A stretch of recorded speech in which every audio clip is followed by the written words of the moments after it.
자, 올리브입니다. 우리가 흔히 운동하면서 지방을 태운다라는 표현을 많이 쓰잖아요. 근데 솔직히 한 번은 궁금해 보신 적 있지 않으세요? 아니, 뱃살이 이렇게 불룩 나와 있는데 운동하고 식단 조절해서 다 들어갔다? 그럼 그 눈에 보이던 지방은 다 어디로 간 거지? 저도 예전에 이게 진짜 궁금했거든요. 그래서 찾아봤더니 2014년에 뉴사우스 웨일스 대학교에서 연구팀이 아주 재밌는 조사를 했습니다. 의사, 영양사, 퍼스널 트레이너 이분들에게 지방이 줄어들면 그 지방이 어디로 사라지나요? 라고 물어봤다고 합니다. 놀랍게도 대부분은 에너지와 열로 변한다. 운동을 하면 뜨거워지니까. 그렇게 대답을 했다고 합니다. 그리고 땀이나 소변으로 나간다. 이렇게 대답하신 분도 계셨다고 하네요. 근데 최근에 밝혀진 연구 결과로는 모두가 다 틀렸다고 합니다. 답은 따로 있었습니다. 과연 무엇일까요? 저는 이 원리를 이해하고 30kg 감량에 성공하고 다이어트를 졸업했습니다. 이 원리를 정확히 이해해야 무엇이 중요한지 알게 돼서 어떤 부분에 집중해야 되는지 정확히 알게 될 수 있어요. 오늘 영상 하나만 봐도 이것도 맞고 저것도 맞고 이건 맞는 것 같은데 틀리고 이런 다이어트 홍수 속에서 정확한 정보를 찾을 수 있는 길을 잃지 않게 도와드리도록 하겠습니다. 그럼 먼저 지방이 어떻게 쌓이는지 먼저 공부해보면 좋을 것 같아요. 우리가 음식을 먹으면 음식은 입에서 잘게 부서지고 위와 소장을 거쳐서 분해가 됩니다. 그렇게 잘 쪼개진 음식물은 소장에 있는 작은 구멍, 융터를 통해서 혈관으로 흡수되죠. 이 혈관이 우리 몸에 있는 고속도로 같은 것입니다. 이 고속도로를 타고 우리 몸 전체를 다 여행하는 거죠. 그리고 그 남은 건 지방세포 안에 저장이 되게 됩니다. 문제는 여기서부터 시작되죠. 필요 이상으로 많이 음식이 들어오면 지방세포가 점점 커집니다. 그리고 더 이상 지방세포가 만들어질 수 없으면 지방세포가 분열해서 다른 지방세포를 또 만들어내죠. 지방세포가 계속해서 새로 생기는 것입니다. 너무 많아지면 터지기 때문에 그걸 나눠서 따로 저장하는 거죠. 이게 반복돼서 결국 고도비만이 되는. 여기서 중요한 사실은 지방세포의 숫자는 유아기와 청소년기에 결정된다고 합니다. 한번 늘어나면 평생 그대로 간다는 얘기예요. 크기는 줄어들지만 세포 수가 줄어들진 않거든요. 그래서 소아비만이 성인 비만으로 이어지기가 쉽습니다.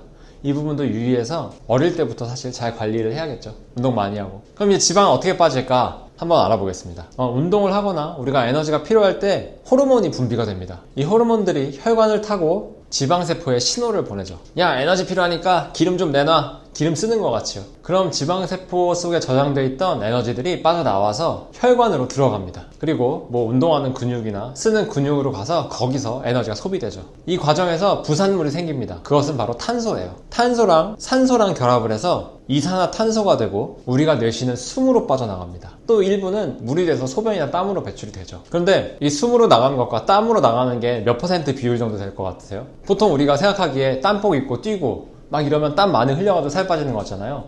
사실은 그게 아니었습니다. 우리의 지방의 대부분은 다 숨으로 빠져나가요. 84%가 숨으로 빠져나갑니다. 그러니까 여러분이 살이 빠진다는 건 대부분 호흡을 통해서 지방을 내보내는 과정입니다. 땀이 많이 난다고 해서 살이 빠지는 게 아니라는 거죠. 조금 더 구체적으로 볼게요. 어떤 연구에 따르면 10kg의 지방이 빠지는데, 체지방이죠. 빠지는데 29kg의 산소가 쓰인다고 합니다. 이때 비율은 지방 10kg 중 이산화탄소, 숨이죠. 숨으로 무려 8.4kg이 빠진다고 합니다. 그리고 물, 땀이죠. 땀, 소변 이런 걸로 1.6kg이 빠진다고 해요. 이 차이 아시겠나요? 무려 84%가 우리가 내쉬는 숨으로 빠져나가는 거죠. 굉장히 충격적이지 않나요?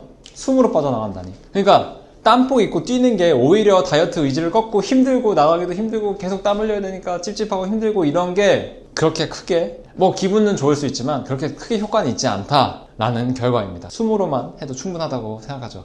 여기서 잠깐, 그러면 숨만 쉬면은, 숨 빨리 쉬면은 다이어트 되는 거 아니냐라고 생각하시는 분들 계실 거예요. 아주 머리가 좋으신 분들이죠. 근데 아쉽게도 그건 아닙니다. 이게 지방이 연소되는 과정이 있는데 산소 소비도 중요하지만 지방을 태우는 호르몬 조절이 또 있어야 합니다. 그 신호를 같이 줘야 되는데 에너지 소모 신호가 없이 숨만 쉬면은 과호흡이 돼서 어지럼증이나 쓰러질 수가 있으니까 살 빼려고 숨 빨리 쉬는 거는 시도하지 않으셨으면 좋겠습니다. 이제 여기서 우리가 가장 중요한 게 있겠죠. 이 모든 과정이 잘 이루어져야 합니다. 요즘 운동해도 많이 살 안 빠지는다고 생각하시는 분들 많잖아요. 그러니까 이 과정이 빠져서 살이 안 빠지는 것입니다. 바로 대사 회복입니다. 많은 다이어트 하시는 분들이 식단 줄이고 운동 열심히 하고 2시간씩 하고 막 이러는 게 쭉 진행되다가 한 2, 3kg 빠지는 것 같아요. 그러다가 정체기가 길게 오잖아요. 이때 왜 정체기가 오냐면은 사실 몸이 적응하는 기간일 수 있는데 사실 대사회복이 제대로 일어나지 않아서 그런 경우도 굉장히 많습니다. 단순히 적게 먹고 많이 움직인다라는 방식으로는 명확한 한계가 있습니다. 바로 그리고 이때 필요한 게 대사회복 전략이죠. 저는 여기서 올리브유와 채소과일식 위주의 식사를 추천을 드립니다.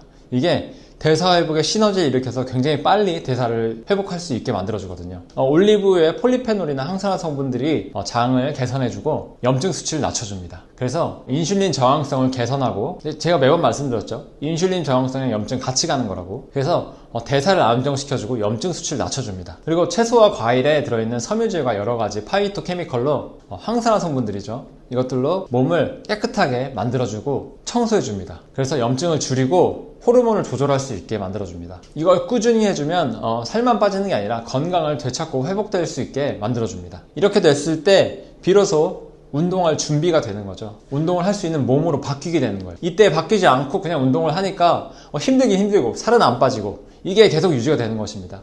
그러니까 이 부분 잘 기억하세요. 뭐가 중요한지. 그러니까 결국에는 다이어트를 잘 진행하려면 대사 회복이 우선되어야 됩니다. 건강해지면 살은 그냥 빠집니다. 다른 노력을 그렇게 많이 하지 않아도요. 그래서 루틴을 지키는 게 가장 중요하고, 제가 지금 하고 있는 올리오 다이어트 프로젝트의 첫 번째 어젠다는 바로 루틴을 만드는 것입니다. 3주간 루틴을 만들고, 사실 제가 다른 데는 보통 체중 감량을 목표로 하거든요.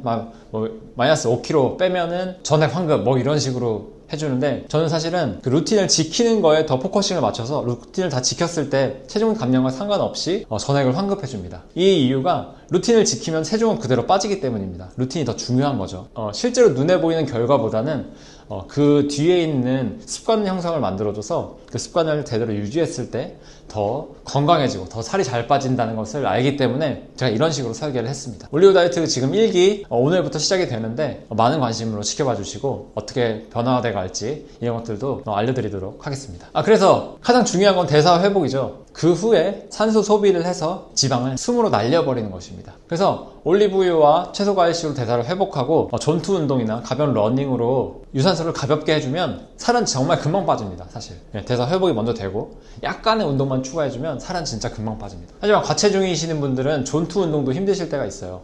무릎 관절이 나가고 더 이상 운동을 할 수 없게 되고 나가는 것 자체가 좀 힘드실 수 있는데, 그런 분들은 사실은 제가 많은 분들을 관찰해 본 결과 BMI 22 정도까지는 운동 없이 햇빛 보고 산책하는 정도, 하루에 20-30분 정도 산책하는 정도로 BMI 22 정도까지 만드실 수 있습니다. BMI 계산은 그게 궁금하실 수 있으니까 네이버에 BMI 계산기라고 치시면은 키와 나이를 입력하시고 현재 체중을 일단 입력하세요. 그리고 계산하기를 누르시면 지금의 BMI가 나올 텐데, 체중을 계속 내리면서 BMI 22에 한번 맞춰보세요. 그러면은 그 체중까지는 내가 가볍게 산책만 하고 식이요법하고 이렇게 해도 거기까지는 빠질 수 있구나 라고 생각하시면 됩니다. 그 아래 미용으로 가실 때는 좀 더 노력이 좀 더 필요하겠죠. 시간, 기간도 좀 필요하고. 하지만 정상 체중 되는 데 있어서는 이 정도로 충분하다고 생각합니다. 가벼운 산책만 해도 그냥 가만히 있는 것보다 4배 더 산소를 많이 사용합니다. 4배 더 많이 사용한다는 건 지방이 그만큼 더 빨리 탄다는 거겠죠. 여기서 올리브유와 채소과일식을 병행한다면 훨씬 더 빠른 속도로 지방을 감량하실 수 있습니다. 그냥 운동해서 안 빠지는 분들 계시잖아요. 운동을 멈추시고 올리브유와 채소과일식으로 대사를 먼저 회복해보세요. 그 방법이 가장 효율적이고 가장 좋은 방법입니다. 정리해볼게요.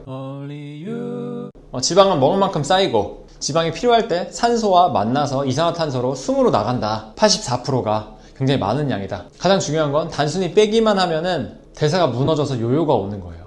요요 잘 오시는 분들, 물만 먹어 살찌시는 분들, 맞습니다. 물만 먹어 살찌는 게 맞아요. 대사가 무너지면 물만 먹어도 살이 찝니다. 그래서 아침에 올리브유 40ml와 채소과일식 하시면서 대사를 먼저 회복시키고, 아까 말씀드렸던 BMI 22까지 한번 계산해보세요. BMI 22까지 지방을 태우는 몸으로 바꾸시고, 그 후에 전투 운동 정도, 가벼운 러닝 정도 시작하시면 정말 빠르게 감량하실 수 있습니다. 사실 아무 노력 없이 살을 뺄 수는 없습니다. 하지만 조금의 노력으로 살을 뺄 수 있다면 한번 시도해볼 만하지 않을까요? 대사 회복을 위한 작은 습관만 지켜도 몸은 훨씬 더 건강하게 지방을 태우는 몸으로 바뀔 수 있습니다. 여러분도 변화를 만들어낼 수 있어요. 건강하세요. 올리오였습니다.